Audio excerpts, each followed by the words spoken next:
The following is an exclusive presentation of WI Garden Media, the voice of Garden Talk Radio.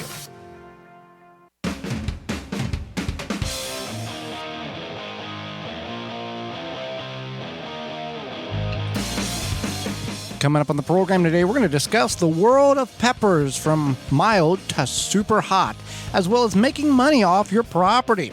Our guest is homesteader and YouTuber Jason Contreras, and we'll answer your garden questions. The hour is full, so join us. You are listening to the most informationally packed hour of garden-focused radio in the country and on the internet with your host, husband and wife team Joey and Holly Baird. This is the Gardening with Joey and Holly radio show. Welcome to the Gardening with Joey and Holly radio show. Happy you are with us today. I am your host, Joy Baird. Beside me is my wife, co-host, best friend, and gardening partner, Holly Baird. This program is for you, about you, to help your garden grow better, to maintain your landscape, grow healthier trees, make your grass look greener, as well as preserving what you grow.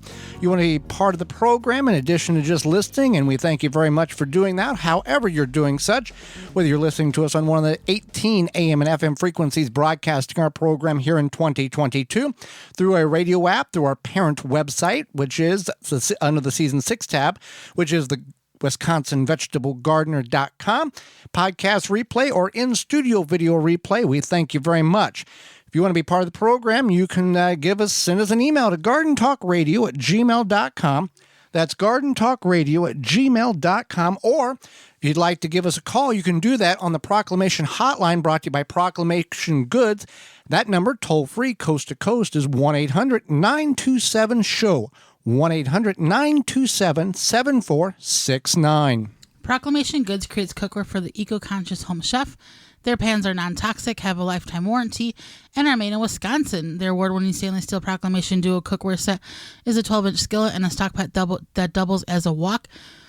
Best of all, the skillet and stock pot hinge together to form a Dutch oven. It's 2 pans with a versatility of 10, empowering you to cook more with less. If you care about your health and strive for a more sustainable lifestyle, then Proclamation Goods is for you. Supply is limited, so orders now at proclamationgoods.com. The world of peppers, Holly. Some people can't handle a hot pepper because they've got a sensitive tongue, and others, the hotter the better. We're going to go over what that all means from what is called the Scoville unit. It is a range in which peppers, the heat value is rated, and from mild to nothing all the way up to the hottest pepper currently in the world. Well, so drum roll. Yes. The hottest pepper currently in the world is the Carolina Reaper. Okay. The most mild pepper is the bell pepper. Bell Yeah. pepper. Mild meaning there is no heat value whatsoever. It's like eating lettuce. There's Right. nothing. Well, I mean, bitter lettuce, normal regular lettuce. There's no heat value whatsoever. Right.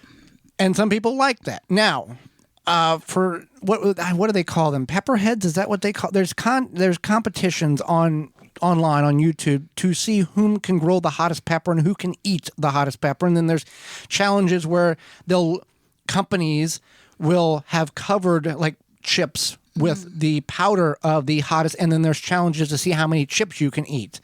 It's a whole deal. For reference, bell pepper, 0 heat.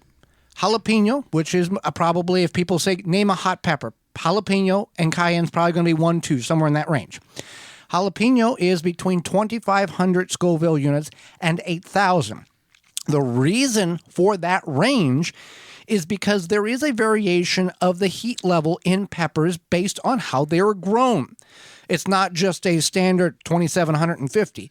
Peppers, gardeners and pepper growers have figured out that when you grow a hot pepper, if you want it to be extra hot or add hot intensity to the pepper itself, you get the plant going, it starts developing, it's got fruit on, and you stop watering it all the way to the point where the leaves are almost wilted and dry, and then you hit it with the water again.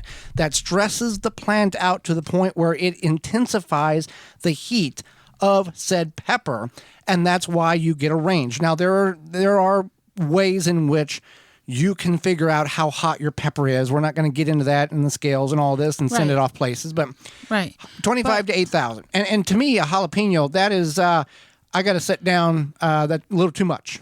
Right, and I think so. Looking at this chart, it's kind of interesting, especially is in this. You can find these charts online. just the pepper, and some of them vary from here to there. Right. So a lot of times, maybe this is good knowledge if you go out to eat and you're like, a lot of these like, It's not that hot. It's not that hot. A lot of these restaurants are like, this is a chipotle sauce or this is a jalapeno sauce, and you might think chipotle is just a little bit spicy and jalapeno is spicier, but that's not true. Chipotle is a little bit spicier than jalapeno, and then below that is a poblano and an Anaheim, and those are pretty mild compared to something like the chipotle. So I think you do have some cross in there, and there's a couple of them where there is kind of a variation of cross. Right. So I think it's good to know that in general, because you might think, okay, there's this trend going on with the chipotle, lime sauce or whatever, and you think, well, it's probably not that bad. But if you are sensitive to the heat, the chipotle pepper is technically a little bit spicier than the jalapeno, probably kind of within the same range. Right. But then if you ever, get Italian food and they have those pepperoncinis, those are not nearly as hot as something like the chipotle or the serrano.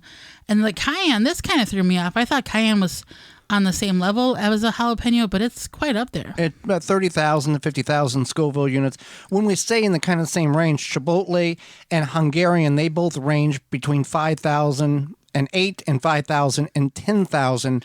So keep that in mind. And the Toronto is 10,000 to 23,000 Scoville units. And Tabasco is Tabasco is 30 to 50,000, and the cayenne is 30 to 50,000. So there's kind of some groups of heat like peppers in there. The ghost the ghost is just, I think a lot of these, once they get up higher, you have quite a range of possibility of heat. And that's where you could get in trouble. Right. So let's go down the top 4 hottest peppers currently that we were able to find at the moment of this broadcast here. So pure capsaicin is about 15 million. Yes. Okay. So then the next hottest one is the Carolina Reaper, and that's about 1.4 to 2.2 million. Yeah. The Trinidad Scorpion is 1.2 million to 2 million. And then the Ghost is 855,000 to about 1 million. And I remember a couple of years ago that people were like, "Oh, the Ghost pepper, that's the hottest in the world. It's gonna, And now we got stuff that's 15 million Scoville units plus. And I find it. Go ahead. Well, a lot of people, they grow these peppers. Yes.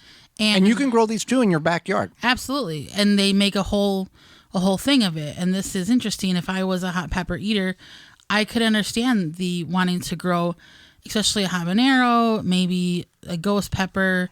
We've grown cayennes. Yes. We've grown poblanos. Yeah, we've grown poblanos. So, and then we have even those hot banana peppers that we grew. Hungarians. Yep.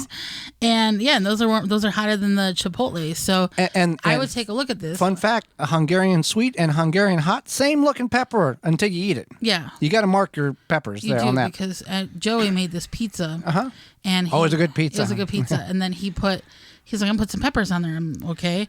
And he put the hot Hungarian peppers and not the sweet, and it was spicy. And people are crossing peppers with other peppers to get a higher, hotter Scoville unit, and I find it very comical. And you may love hot peppers, and the hotter the better. And God bless you, have at it. Be sure you have some milk next to you when you do it. I find it comical. You see on these food programs that these people are eating the hot wing competition, and the chef's in the back with a whole hazmat suit on and a respiratory system on, preparing the pepper sauce to put on the wings. Right. And this person's going to eat it. Yeah. Well, when it can boil the paint off your car, it's probably something you could step back and go, maybe I shouldn't eat that. Well, yeah, and they say that this can cause here's some health issues. Digestive issues, and then also anything from vomiting, nausea, heartburn, ulcer symptoms, and then also you can get a spike in blood pressure, which is problematic if you already have high blood pressure. And then capsaicin is a neurotoxin that comes from the chili peppers. It can cause shortness of breath and cough. So the higher the capsaicin, you could give yourself a nice little, I don't know, asthma attack or something. Well, and based on the health complications you may already have, it could expedite some of these milder cases that somebody might have who doesn't have Aggravate. Yeah. or make it worse. Right. So nothing wrong with hot peppers. Some people find it very enjoying trying to grow the hottest pepper in the world. And other people, the bell pepper is probably good enough. And some people are in between. Holly, are you a person that enjoys a good hot pepper? No. Absolutely not. Well, we go to we frequent this local restaurant, and what do they have? They have ranch. They something we dip the fried mushrooms in. That's got the little. Oh, it's a little heat ranch. I don't know what it's called. I think it's called cayenne ranch. Cayenne ranch. Maybe, That's not terrible. No, it's not in moderation. I think it's Chipotle ranch. In moderation. Right. In moderation. Well, in moderation, you can certainly visit Walton's Incorporated, where they have everything you need except for meat. Yeah, we're brought to you today by Walton's Inc. We know that you care where your food comes from, especially maybe your hot peppers. You can can and preserve those in a Walton's. You can get all the equipment, seasoning supplies to make sausage, jerky. You can make spicy jerky, spicy sausages, any other product your way to your high standards. People mix the hot peppers in with their sausage. Yeah, hot snack sticks, etc. Walton's created meatgistics.com. They are a website to educate people on the hows and whys of meat processing and a community of 15,000 users or more to help give your opinion, guidance, meat processing issues. And then if you go to waltonsinc.com, you can find meat grinders, mixers, sausage stuffers, seasoning, all sorts of great stuff. If they don't have it, it doesn't exist. Right. And you can use code GROW50 to save 10% off your orders of $50 or more and get free shipping. That is Walton's, everything but the meat, waltonsinc.com. Well, when we come back, we're going to discuss some options on how you can make some money off your property, whether you have a small backyard or a very large forest. You're tuned into the Garden with Joey and Holly radio show. Got a question for Joey and Holly? Send it via email anytime to gardentalkradio@gmail.com. It's time to get excited for our fall season. Tree-Ripe delivers the best Oregon pears, Wisconsin Honeycrisp apples, and Florida citrus you'll ever eat, directly from the farm within days of being picked. Their pears and apples can be delivered directly to your home, and you can find their citrus at over 200 orange stops throughout the Midwest. This winter, all the event details and ordering information can be found on their website, tree-ripe.com. And an extra bonus for you listeners, get apples and pears delivered right to your house with 10% off your purchase by using coupon code HOLLY10, Holly10. The discount's only available for home delivery. Pomona's Universal Pectin is a high-quality pectin that gels reliably with low amounts of any sweetener. If you're trying to reduce the amount of sugar in your diet, you'll love Pomona's Universal Pectin. Now you can make healthy homemade jams and jellies sweetened to your taste. You can use sugar or honey to sweeten. Pomona's Universal Pectin keeps indefinitely when stored in an airtight container. Easy to use, versatile, and comes with directions and recipes in every box. Find out more and where to buy at PomonaPectin.com. Also available at natural food stores and online. Are you seeing fruit flies in your kitchen? Fruit flies love a fall harvest. They hitch a ride into your house on the fresh veggies and fruits you are picking. Break the breeding cycle with fruit fly traps from Rescue. Rescue fruit fly traps are reusable and an economical way to keep fruit flies at bay. They're the only trap with a no-spill design, and only the Rescue fruit fly traps are made in the USA. Learn more about them at rescue.com. That's RESCEU.com. Take the guesswork out of composting with hot bin composting. Quickly break down food scraps within 30 to 90 days. Find out more at hotbincomposting.com. Thanks for listening to the Garden with Joe and Holly radio show. As you've heard through the program, many companies offering coupon codes to help you save on great products. If you've missed any of those coupon codes, you can go to our parent website, the WisconsinVegetableGardener.com, and click on the Money tab at the top of the page, and they're all listed for you. The Gardening with Joey and Holly radio show is brought to you by the following: Pro Plugger, Chip Drop, Bellbuster, Johnny Appleseed, Ivy Organic, Milkweed Balm, Walton's Incorporated, Bloomin' Easy Plants, Jung Seeds. Find all sponsors at the WisconsinVegetableGardener.com and thank them for their support. Hey, welcome back to the Gardening with Joey and Holly radio show. Happy that you are with us today. Tree Diaper device, Holly. helps water your plants. You don't have to hook up hoses or pipes or drag things across the yard. It's very easy to do. Tree Diaper can work on your vegetables, your trees, your shrubs, and everything in between. Tree Diaper is a revolutionary watering system that slowly releases water around the base of your plant or tree as its soil dries. It's filled with water from rain or when you water, and slowly releases water over 3 weeks. No overwatering or underwatering with a Tree Diaper. Every time it rains, the Tree Diaper recharges. No pipes, hoses, or electricity needed. It works under mulch. Whether you're a first-time gardener or advanced, Tree Diaper will improve the way you water your plants. Made in the USA, you can find all the sizes they have available at treediaper.com. At treediaper.com. We thank them for being part of the program this year. Well, as we get into the fall, winter time, it causes one to ponder and think about what can they do in order to increase the finances coming into their bank account. Do a lot of people ponder this? I think anybody that wants to have extra money would ponder what can I sell? What can I do? Some people are very well off. Others are not so well off. And other people who continue to work towards making sure that they never are not well off. You always got to be thinking. Absolutely. And we're not trying to insult anybody who is in one of those categories. We're just a generalization there. Right. So here's a few things we've come up with that you can do to make money off your land. And I think the most obvious for a lot of people is selling vegetables and or fruit, crops, etc.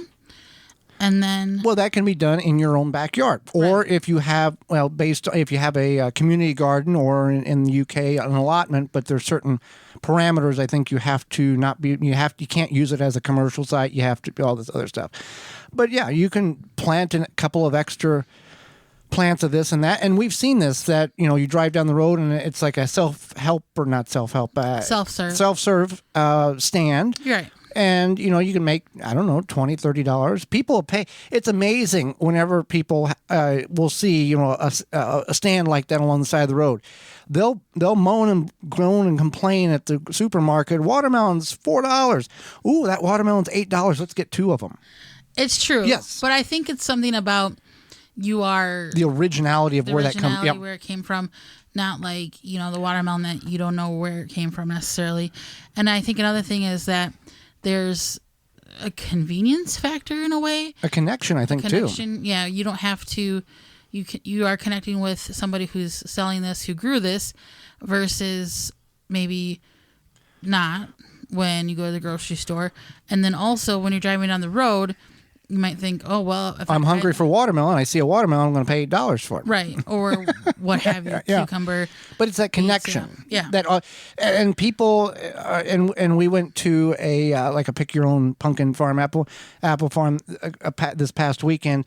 And somehow, you feel a little bit better by paying a little bit more at something like that than if you was at a big grocery store. You're paying more, but because it's local and it's grown safely and kind of more about it, it hurts a little less to pay a little bit more. Is that fair? I would say it's fair. Yeah. All right. So you can sell that pretty much anybody. Kids, adults. I think the pumpkins were cheaper than a grocery store. Well, yeah. Yeah. And other pumpkin farms. So that can be done pretty much anybody, anywhere, any age. Bees and honey. Now, there is some things that you have to follow, some licenses, some approvals, all of this stuff that not anybody can just go to the bee shop.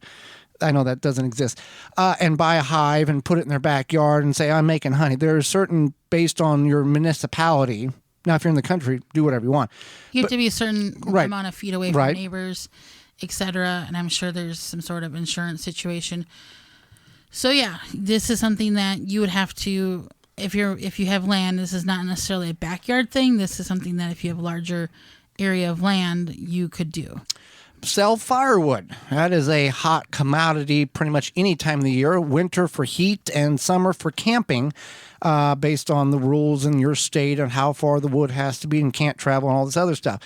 And there's tools and investment and all that, but you can sell wood. It's not a big deal if you've got a lot of timber and it's safe timber and it doesn't have emerald ash borer or all these other invasive species killing them. So sell firewood. You can do that. Rent to farm, garden plots, hunting. Right. So if you have a portion of land and maybe there's a nearby farmer that wants to rent your land, that's an option. Otherwise, you could rent out little garden plots. You can Turn it into a community garden. Yeah, turn it into a community garden. And then hunters, if you have a situation where you have good hunting land and... I've got a hunting story, by the way. Okay, what's your... Oh, it's hunting story time. Okay. So back home where I'm from, there is a very established hunting club about 5 miles down the road from where we're at. So, and these are people that when you see, and this was back in the late 90s, early 2000s, when you saw it on the Outdoor Channel or that's where these people were going to hunt. They would have escorted to the deer stand. They would know the certain deers would be in the area, and they would put them on camera and kill them, and then they would be butchered out. And by the time they roll out of the hunting club, it's all butchered up and wrapped up. So Dad's cousin is working a field, and this is during deer season, and these two people roll up and go, "Hey, sir, where is this hunting club at?" And he said, "Well, it's down the road about 6 miles." "Okay, thank you." And he said, "Mind if I ask you a question?" And these hunters said, "Yeah, sure. How much are you paying to hunt down there?" And they said $2,000 a piece, I think it was for the weekend. And he said, "You see those two guys over across the field with the blaze orange in the woods? Yeah, they're hunting for free." And they got in their truck and went on down to the hunting club, and that was the end of it. Well, that's how it goes. Yeah. So Be reasonable if you charge people to hunt on your ground. No kidding. Especially when their season is not very long. Right. Yeah. So that's an option. Allowing people to camp on your land. Hip camp. And this is something that I don't know if there's any other website, but this is something that you could also, if you don't want to do like hip camp, you could do word of mouth. If you know campers, I'm sure like Facebook Marketplace, you can mock up something for that. You probably could. Yeah. But hip camp, Joey and I like hip camping. It's an nice exclusional deal. It's not like DNR, right. Where you can throw a baseball and hit 7 campsites. Right. We like that you can be kind of by yourself, secluded, and it's really peaceful. Right. If you want to know more about that, you can go to our other YouTube channel, Time by the Tent, and we've got some documentation over there. So this is an interesting one, Yes. Is hosting a billboard. Obviously, you would have to be near a roadway. If you are off the road quite a bit and there's not high traffic, then a billboard probably would not be useful. Well, I'm sure, what would be the process? That you would get a hold of an ad agency that's local and go, "Hey, I have property. I'm willing for you to put a billboard next to the road, blah, blah, blah." And what would that, what can we work out? Is that how that would normally work, I guess? Yeah, I guess that's how it would work. Because we see very old billboards down the road from the studio. Yeah. And they've been around, it looks like 30, 40 years. It's not the digital ones by the interstate. No, they're the regular billboards. And yeah, and I'm assuming they have to have access to be able to change it, or unless it is a digital billboard, but then that would require some sort of electricity situation. The whole deal. Yeah, so that's something that, but it's an option. Yeah. And then I don't know what that pays, $20 a month or $200. I have no idea what that would pay, but it'd be probably over time worth the value. Maybe we should get one out here. Yeah, in front of the studio. Having chickens. Now, again, this is part of, does your HOA allow it? Does your municipality allow it? Does your township? You want to, with all of these things, wherever you live, you want to make sure you check can I do this before doing it, and then finding out you can't do that, and now you got a hefty fine to pay because you didn't figure out that you couldn't do that beforehand. Right. You want it, It's no good. As disappointing as it is that you can't have chickens, it sure is a lot cheaper than going, "I've got 7 chickens, I'm only supposed to have none, and now I got a X amount of fine because I got chickens in the backyard." Yeah, that's absolutely not something you want to deal with. But with the chickens, you can sell the eggs, and I know that a lot of people really like that homegrown. And the manure. Yeah, and the manure. They like that homegrown egg situation. Usually you can get a dozen of eggs from somebody who has chickens for at least half the price of what you would pay at the organic food store. So there's that option as well. And a lot of people will put those on Marketplace. And if you got chickens and you want to sell your eggs, you can do that too. Yeah, and you can also go through the bartering. I've got eggs and I need this. Let's do a trade type of thing. If you have a lot of land, or if you have a lot of land, timber logging is a big. Everybody's looking for wood, and based on the type of trees, pine or ash or oak. it determines whom you would get a hold of. Now, back home, there was a sawmill that was local. It was 4 miles down the road. And they would come and look at the trees, and they would they would specifically cut certain trees that was of size, and then they would take it back and cut it to full length, true 2x4s, 2x8s, 2x6s, 4x4s, that type of thing. But it wasn't, here's a woods, mow it completely down, kill everything. They would strategically go in and remove specific trees that was of the size in which was mature, and then they allowed the other trees to grow up. So it wasn't just a mass, we're destroying the whole woods. So you can find people like that. You can find individuals that want to, just cut 2 or 3 logs down or trees down every year and log them out. Or you can find bigger establishments that do heavy logging, which will do similar to what I just described. Go in and basically rip everything out and take the biggest of the best and leave the rest. So there are some options when it comes to making money off your land. If you're doing one of these, or you're doing something different that we didn't cover, you can let us know. GardenTalkRadio@gmail.com or 1-800-927-SHOW, 1-800-927-7469, and tell us about it so we can share it with everybody else. Holly, they may not want us to share it because it's their niche, and that's they're doing real good all by themselves. Absolutely. Well, it is getting winter's getting close, Holly. Fall's in full swing. Kids are in school. Nights are colder. Lawns, if you're anything like us, lawn's not in good shape, and we got to take care of that before the winter comes. Yeah, it's fall, but we don't want to forget about our yards and the Japanese beetles either. They may be gone, but they're not far. Not only did they feast on your roses and berries this summer, they laid eggs in your turf so they can start again next year. You can take a stand with Phylum's Grub Gone. Grub Gone is a non-chemical Bt granula that specifically targets scare pests and their larvae. Simply apply the granula with a spreader, irrigate into the soil, and let the naturally occurring bacteria do its job. Not only is Grub Gone easy to use, but it's the only non-chemical choice that effectively controls grubs. And the best part about it, it's non-toxic to bees and other beneficial insects, so you don't have to worry about them picking that up and taking it back to their home, their hive, and their family and toxifying all of them. You can find Grub Gone at BeetleGone.com. That's go to BeetleGone.com to get your Grub Gone and use coupon code GardenTalk10 to save 10% off your order at BeetleGone.com for your Grub Gone. You can find all the coupon codes at our parent website underneath the Money tab at the top of the page, and that website is the WisconsinVegetableGardener.com. Hang out with us. Moments away, homesteader Jason Contreras, who moved from California to the Carolinas to start a homestead. We'll ask him why he chose to do that. You're tuned in to the Gardening with Joe and Holly radio show. Have a garden question? Give Joey and Holly a call now or anytime 24/7. Just dial 1-800-927-SHOW. If you can't get through, leave a message and they will call you back. Call now, 1-800-927-SHOW. Gutter Sense is an easy-to-use rain gutter cleaning tool made of angled tongs that help you safely clean your gutters from the ground.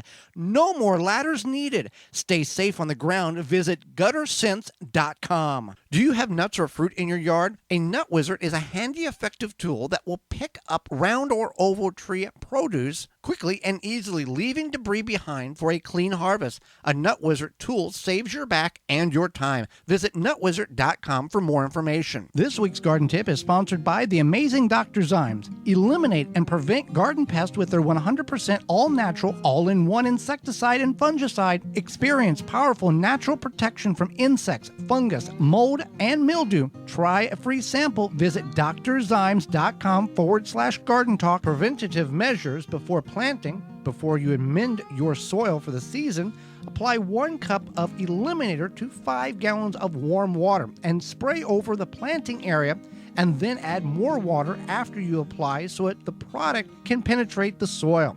This will ensure that you rid your soil of insect eggs, larvae, molds, and mildews, and start the season off right. Dr. Zymes is OMRI listed, safe up to the time of harvest, and doesn't leave a residue. That helpful garden tip was sponsored by the amazing Dr. Zymes. Eliminate and prevent garden pests with their 100% all-natural, all-in-one insecticide and fungicide. Experience powerful natural protection from insects, fungus, mold, and mildew. Try a free sample. Visit drzymes.com/garden talk. Hey gardeners, it's that time of growing season, so let's start canning. Head over to Fleet Farm for all of your canning supplies and jam mixes. In one easy stop, find everything you need, like jars, lids, canners, strainers, racks, spatulas, and funnels from top brands like Ball & Kerr. Plus, pick up mixes, sugar, and more. When it comes to canning, get everything you need at your canning headquarters, Fleet Farm. With the right tools, plant maintenance is easy and more effective. Ironwood Tool Company has the right tools for your project. From pruners to loppers to saws and shears and cleanup tools, get the right tool for this season, making your job much easier. Find them all at ironwoodtools.com. Are you bugged by bugs? You need naturally green products, No More Bugs. Environmentally friendly, made in the USA. No More Bugs is a cedar blend that repels and eliminates mosquitoes, ticks, fleas, roaches, and ants, and more. No Bugs is safe for you, your pets, and plants. Visit natgreenproducts.com. You can enter promo code GREENTHUMB10 for 10% off your purchase of any size of No More Bugs. Protect your plants from damage with the 3-in-1 Plant Guard and Special Blend Fertilizer. Visit ivyorganics.com. Use promo code RADIO10 to save 10% off your order. Thanks for listening to the Gardening with Joe and Holly radio show. As you've heard through the program, many companies offering coupon codes to help you save on great products. If you've missed any of those coupon codes, you can go to our parent website, the WisconsinVegetableGardener.com, and click on the Money tab at the top of the page, and they're all listed for you. The Gardening with Joe and Holly radio show is brought to you by the following: Rootmaker, Dripworks, Pomona Universal Pectin, Phylum Bioproducts, Tree Diaper, Chapin Manufacturing Incorporated, Deer Defeat, Water Hoop. Find all sponsors at the WisconsinVegetableGardener.com and thank them for their support. Welcome back to the Gardening with Joy and Holly radio show. Moments away, Jason Contreras, homesteader. But first, Holly. Are you worrying about your plant growth? Provides your plants with what they need to grow to their potential. Simple Grow offers 100% organic worm castings at simplegrow.com. Unlike other worm casting products, when you order from Simple Grow, you are getting 100% worm castings, not filler plus castings. Promote ideal soil structure and aeration with Simple Grow all natural, odor-free worm castings. There is only one ingredient: worm castings. No chemicals or additives will seep into your food and doesn't smell like other fertilizers. For indoor and outdoor use, you can buy by the bag, bundle, ton, or truckload at simplegrow.com. Holly, let's go to the Proclamation Hotline, brought to you by Proclamation Goods, and bring in our guest for this week. Jason Contreras is passionate about growing food and knowing where his food comes from. Him and his wife live on a homestead in North Carolina with their family. They document their homesteading journey on YouTube and social media to share for all to learn. Welcome to the program, Jason. Hi, thanks for having me. Well, thank you for taking time out of your day, not only to educate Holly and myself, but all of our listeners. And I'll start with this question for you, Jason. How did you get into homesteading? Was that something that was instilled in you as a young child, or you found it later on in life? All right. Yeah, we found it very much later on in life. For us, it really started 12 years ago. I had just turned 30, and I was diagnosed with cancer. And that kind of just, with that diagnosis, that was just totally unexpected. And that just from there, it kind of totally changed our mindset of like, okay, maybe we should start, eating healthy and being active and figuring that out. What does that look like? Because neither my wife or I grew in farming or had chickens growing up or anything like that. Didn't know anybody had a garden in the backyard at all because we're from the Los Angeles area. So we lived in the city our whole lives and didn't know any of this stuff. And so from that time I was diagnosed with cancer, I did 6 months of chemo and that was it. They told me I was in remission. In my last oncology appointment, I asked her, okay, what now? What do I need to do? And she's like, well, just go back to your normal life. Like almost like it never happened. And so from there, we decided just to take our own health in our own hands and figure out how to eat healthy. From there, it grew into, maybe we should learn how to grow our own food. And from there, we bought some plastic starts and put them in our little backyard that we had at the time, and try to figure out like, how does that process work? Because we really didn't know. And so after growing that first tomato, it was so satisfying, to grow your first food. And from there, it just snowballed into where we're at today. Basically, we ended up selling most of our stuff in LA. We sold our house, and we just said, you know what, we're going to go find some land somewhere, and we're going to try to grow as much food as we possibly can, and to be healthy, and to do it together as a family. And that's what we did. And it took about 6 years after I was diagnosed with cancer to finally, selling our stuff and living minimally. And we left and we moved to the mountains of North Carolina, and we started on a 1.5 acre homestead. And from there, we've been here over 6 years now. And, we learned a lot of things ever since then. And this year we just moved to 14 acres, and we're kind of starting over on larger land. Well, that's definitely very interesting and a great journey, or a great turnout of a journey. Why did you move from California across the country to North Carolina, as opposed to maybe just moving somewhere, different on the West Coast? Right. Yeah, we tried. We tried to stay on the West Coast. We looked, I told you we sold our house, and for the year after we sold it, we traveled around looking for land, and everything was just so expensive and out in California, especially. And we couldn't find anything. And also at the same time, I wanted out of my office job. I didn't want to be in an office anymore. I wanted to work with my hands. I wanted to work for ourselves. My wife too, she was in the fashion industry. She got tired of being in traffic for 3 hours, each way, coming there and home. And we just were done with it. We're tired of that life. And so we knew a couple of people that moved out this way and would tell us about the area. And we're like, okay, let's go visit. And so we went to go visit, and just being here and just the, two people that we kind of knew, we felt a good sense of community here. In just a short time, we just visited, but it was, I think it's also because it was so much different in California. There's no droughts, it's very green. A lot of like-minded people doing it. There's a lot of homesteading type, small scale farming, a lot of that going on here. And that's what we fell in love with. Well, what is one of the biggest challenges you faced transitioning to a homestead life, and how did you overcome that challenge? Yeah, it was everything was a challenge. Everything's been a challenge. Because, we didn't grow up doing this, and especially, we're used to that West Coast weather. That's another challenge. Right. It's totally different than over here, out east. It's a little bit more humid. We're in the mountains now, and it's just different. So one way is that we learned how to, I felt like we had to relearn how to grow food because it's a different environment. And one reason that how I did that was I volunteered at a local farm, and I worked for free. And I just said, I don't want to get paid or nothing. I just want to be here and help you guys out. And I want to learn some stuff. I want to learn how you guys farm and what you grow and when you plant and certain foods. And that's what I did for first 2 years of living here. I would basically work there for free or part-time. And I just learned a ton, and that's how I overcome the growing food part.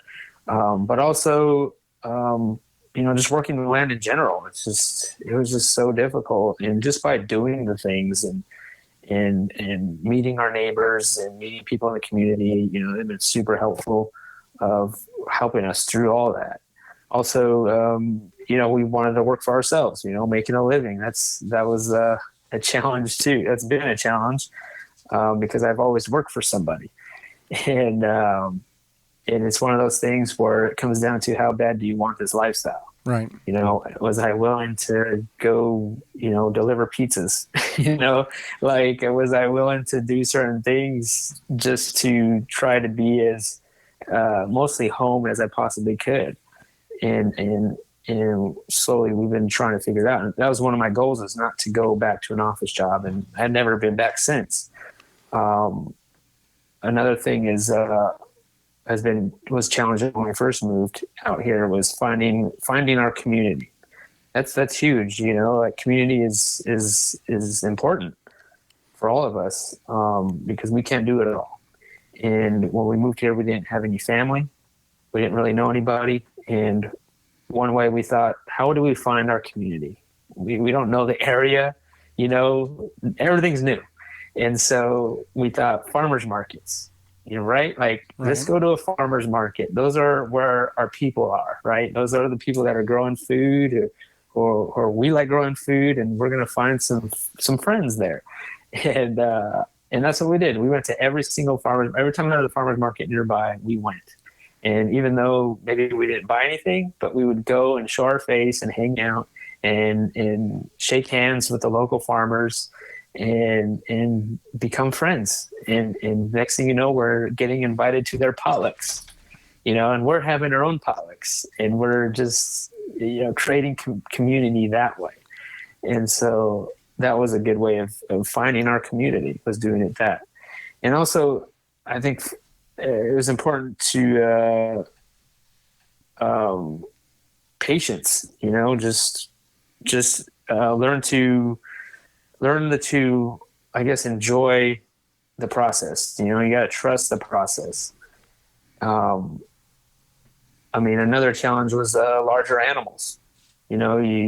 Everyone says start slow, start small, and that's what we did. We had chickens. We maybe started with 4 chickens, egg-laying chickens, and then we kind of grew from there. Like, okay, we're comfortable with chickens. Then we got some meat chickens, and we started raising our own pasture, poultry, meat birds. And then we did that for the same thing, garden chickens to meat chickens for like a good 2 years. And then after that, it was like, hey, we can grow some more chickens, and then let's get pigs. We got 2 pigs. And so going from chicken to pigs was scary for us, because we're like, man, pigs are so large. They're just, they could just bulldoze us over, right? If they wanted to. And just getting over our fear of that was a challenge. But just by the act of doing it, just getting our hands dirty and just getting a couple pigs and just figuring it out, we started to get more comfortable with that idea.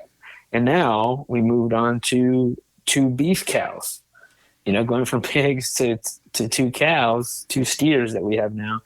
That's another challenge, because those guys are even bigger. Right. And so it can be scary at first, but you just kind of have to, I guess, just trust the process, like just figure it out and learn and trust that, okay, this is why we're here. We're here to grow our own food. We're here to figure it out. We're here to be a little bit more self-sufficient. And if we could think of it that way, and like, okay, this is all baby steps, then everything's going to be okay. Right. Figure out how to raise the cows so you don't have to go back to an office job. Correct. Yep. Exactly. Yeah. That's the goal.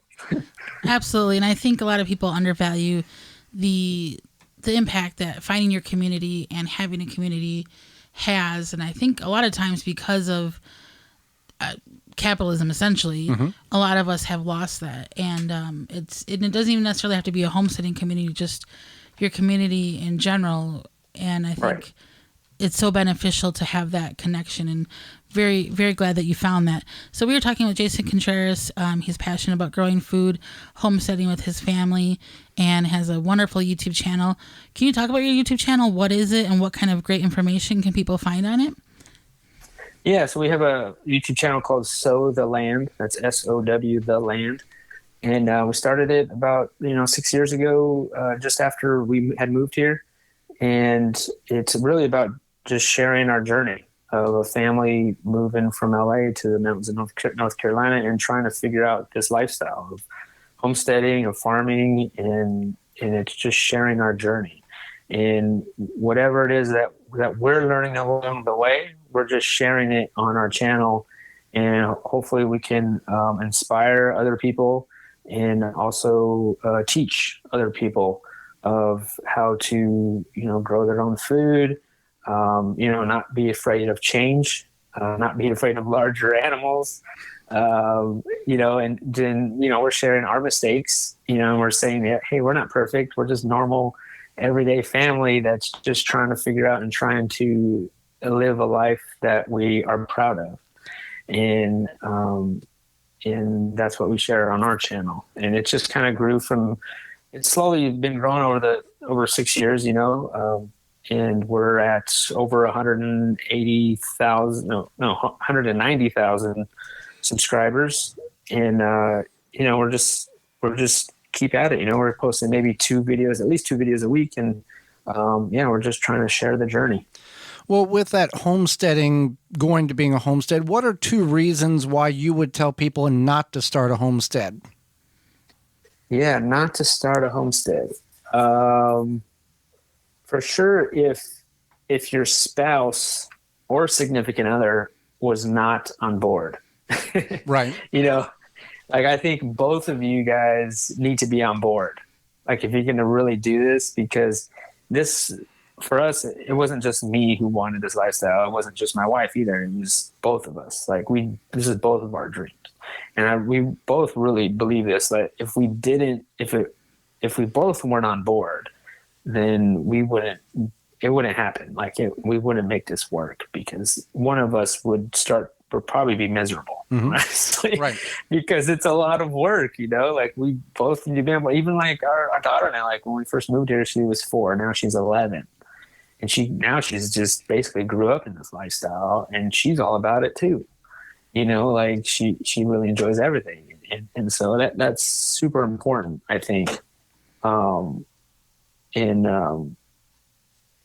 us too. I mean, that's been a major role, is that we both were on board.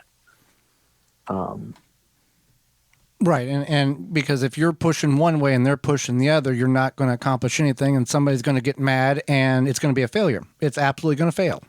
Right. And then also, I mean, you don't have to necessarily leave, sell it all, do what we did, sell it all and move across the country. But you could also still have the homestead mindset in the city. Mm-hmm.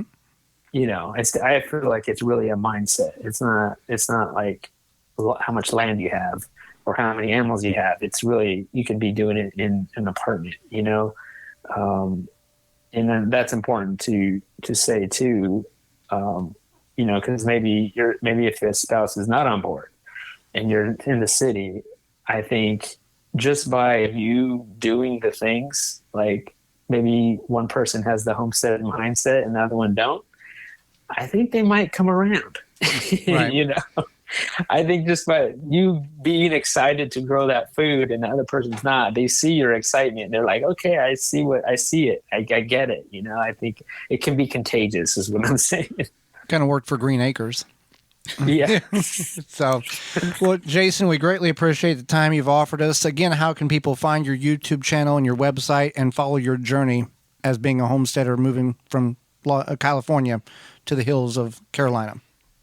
Yeah, we have our own YouTube channel, Sow the Land, and we're also on, Instagram, Facebook, TikTok, all the social medias. You can find us there, and we're on our website as well. And last few years we've been doing more hands-on workshops at our farm. So a lot of people find great value in getting their hands dirty. Sow your land, SOW land, LAND. Yeah. Sow the land. Sow the land. Yeah. Sow the land. Well, Jason, we thank you for being with us and your wonderful story, and we're happy that you came out of the cancer and things turned for better, not worse, for you and your family, and we thank you for the time you've offered us. Yes, thank you so much for having me. This was so fun. Absolutely. And when we come back, it's Your Garden Questions, Our Garden Answers. You're tuned in to the Gardening with Joey and Holly radio show. Got a question for Joey and Holly? Send it via email anytime to gardentalkradio@gmail.com. Jung Seed Company is a family-owned and operated gardening company since 1907 with the largest selection of seeds and plants online. Use code 10 10TG22 to receive 10% off your order at jungseed.com. That code again is 10TG22. Ship Drop is a website you can sign up for free wood chip mulch delivery right to your door for free. Ship Drop connects homeowners and gardeners with tree services who are trying to get rid of their wood chips. You can also sign up to get free logs and firewood. Go to chipdrop.com to learn more and sign up for a free account. Rootmaker starts your plants off right and keeps them going through harvest. From their seed starting trays with an innovative design that air prunes the roots to their large variety of grow bags, 1 to 60 gallons. Their products will provide you with the harvest that you've never seen before. Visit rootmaker.com and use coupon code RADIO22 to save 15% off your order. That's rootmaker.com. Brought to you by Blue Ribbon Organics, providing locally made organic compost and soil blends for gardens, farms, landscaping, and more. Visit BlueRibbonOrganics.com or call 262-497-8539 to find their products nearest you.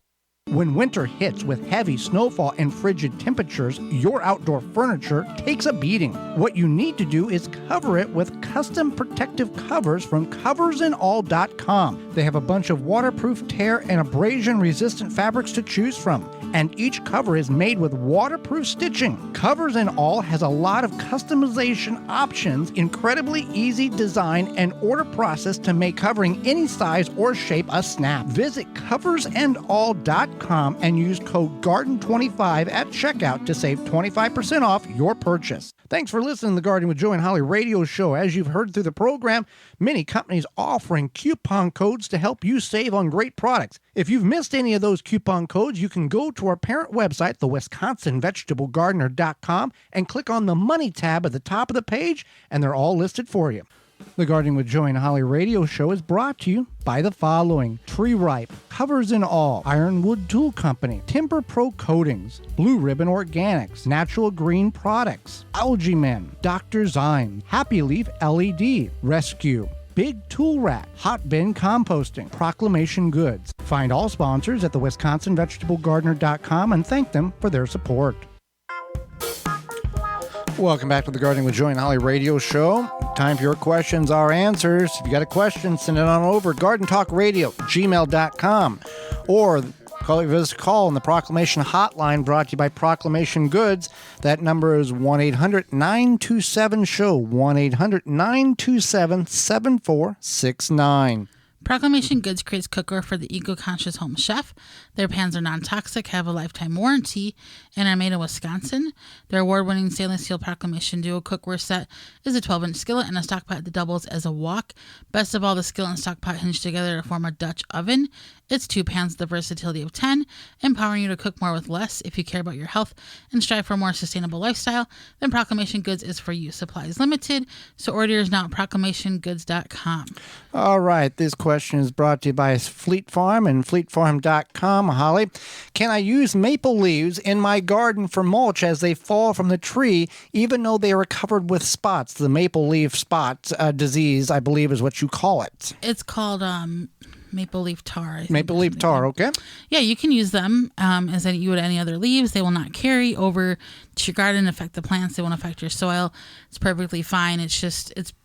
I think it's a fungi or something, some sort of fungus. And you can shred them or put them on whole. We very rarely shred our leaves anymore, just because of time. We just get them in off the ground or out of the street in the municipality that we live in, and cover our raised beds and our ground and put a pile somewhere, so we can always have as much as we possibly can. Next question here. In response to our conversation about killer compost a few weeks ago, Holly, Jennifer writes in and says, so we had our horse pasture sprayed last year, took all the manure and left it over in a hay pile at the barn and made it into compost. Made it into a compost pile and turned it over several times. Turned out to look like great soil, great compost. Used it in our raised beds and had a horrible time growing anything. So this totally makes sense. My question is, after watering several times throughout the season, finally things are starting to grow. They've worked the toxicity out that killer compost, the herbicide, the persistent herbicide that was sprayed on the grass that the cows eat, the horse eats, goes through the horse, comes out, turns into compost. It's still so persistent it kills and doesn't allow broadleaf plants to grow. That's why they're killing all the broadleaf plants and just letting the grass grow in the pasture. And if you put that in your beds, you have to remitigate it and work it out naturally, which can take some time. Her question is, after doing all that, is it safe to eat the few vegetables that are growing in that killer compost that now is allowing plants to grow, Holly? So I'm going to say no. I would not eat that. I would not eat that produce. And the Dow website says... The Dow Chemical website. Yeah. As a general rule, we suggest damaged produce, however this is caused, should not be consumed. So those who have already used contaminated manure are advised not to replant on the affected soil for at least a year. So I think... I personally would not. No. I think that the plants get things from the soil, good, bad, and indifferent. And in this case, if that persistent herbicide went through the horse, went through the, what's it called, process? Composting process. The manure out the back end, composting, sat there for 6 months, still there. And then even though you did water it and flush it out, whatever, or these plants survived, I would not eat those. There plants. still needs to be time for remitigation. There are some plants in which you can grow to try to get that junk out of the soil, but that is a lesson that for all of us. But what's that word for when you let the manure age? Age. That's it. The age of manure. After all that time, if your plants are still having problems, I certainly would not be too happy to reach for that tomato. Right. Yeah. Was told years ago that pine needles around bushes, etc., are a haven for black widow spiders. Is this true? Well, spiders love anything that is a cool, dry place. So pine needles, mulch, if it's up around the house or around trees, they're going to love that. For many of us, black widow spiders is not really a concern. Their habitat is from, like, let's say, Oklahoma City to St. Louis to Toledo, Ohio, down in the upper north half portions of Alabama, Georgia, Carolinas, East Coast, and some portions of Pennsylvania, Pittsburgh, Philadelphia, and around some of the Great Lakes there. So not everybody's dealing with that, but spiders are a very important aspect to your garden. Even if they're poisonous, they have a great positive impact by the control of insects in which they are consuming through their webs every day and nightly. So if we can just work in harmony with some of these what we think are bad insects or poisonous, which are legit poisonous, it balances out. If we can just do that, it will balance out everything, and we will be happier together because we'll have less insects. Don't kill the possum because the possum eats ticks. Don't bother the bats. They eat mosquitoes. Those type of things. If we can just work and tolerate them just a little bit, in the long run, we're all going to be a little bit better in living where we're at. Let's see here. What are some fun, easy crops to grow over winter? Well, we've got 4 of them for you. Fun. You may not find it fun. Well, but some of these you may not enjoy. But here's some 4 options for you. One is leafy green. So this can include lettuce. You could do spinach. You could do leaf lettuce. Leaf lettuce. Leaf lettuce would be what I would go with. Yeah, leaf lettuce. So that's leafy greens. Cilantro. And so if you're not a cilantro fan, then you want to skip that one. But if you are, you can go. It's delicious to have fresh cilantro. You can do it year round. You can go to our parent website, the WisconsinVegetableGardener.com, and search year round cilantro, and you can grow it right in your kitchen window. Yeah, we've done that quite a few times.